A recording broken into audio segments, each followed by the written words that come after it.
Dark Night of the Soul. By St. John the Cross. Book 1. Chapter 1.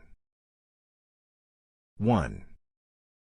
Souls begin to enter this dark night, when God gradually drawing them out of the state of beginners, those who practice meditation on the spiritual road, begins to place them, in the state of proficients, those who are already contemplatives, so that by passing through this state, they might reach that of the perfect, which is the divine union of the soul with God. We should first mention here some characteristics of beginners, for the sake of a better explanation and understanding of the nature of this night, and of God's motive for placing the soul in it. Although our treatment of these things will be as brief as possible, it will help beginners understand the feebleness of their state, and take courage, and desire that God place them in this night, where the soul is strengthened in virtue, and fortified for the inestimable delights of the love of God. And, although we will be delayed for a moment, it will be for no longer than our discussion of this dark night requires. 2.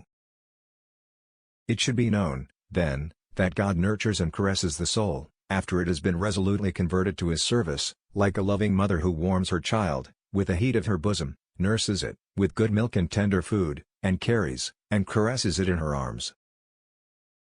But as the child grows older, the mother withholds her caresses, and hides her tender love. She rubs bitter aloes on her sweet breast, and sets the child down from her arms, letting it walk on its own feet, so that it may put aside the habits of childhood, and grow accustomed to greater, and more important things.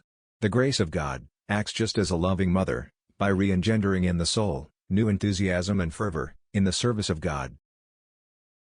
With no effort on the soul's part, this grace causes it to taste sweet and delectable milk, and to experience intense satisfaction in the performance of spiritual exercises. Because God is handing the breast of His tender love to the soul, just as if it were a delicate child. 3.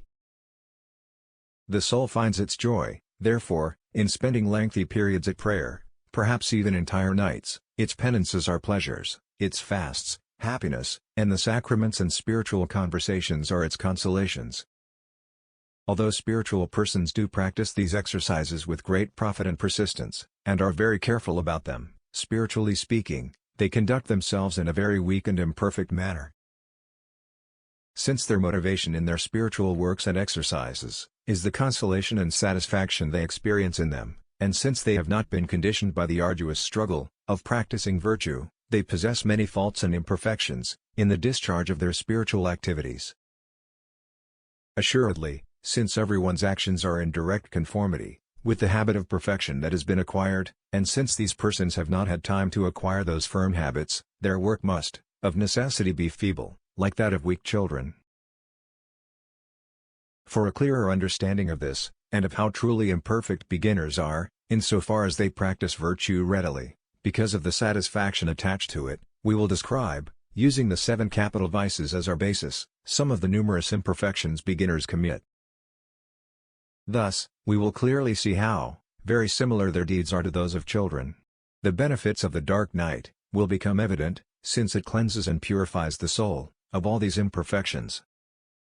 Chapter 2. Next video. Thanks.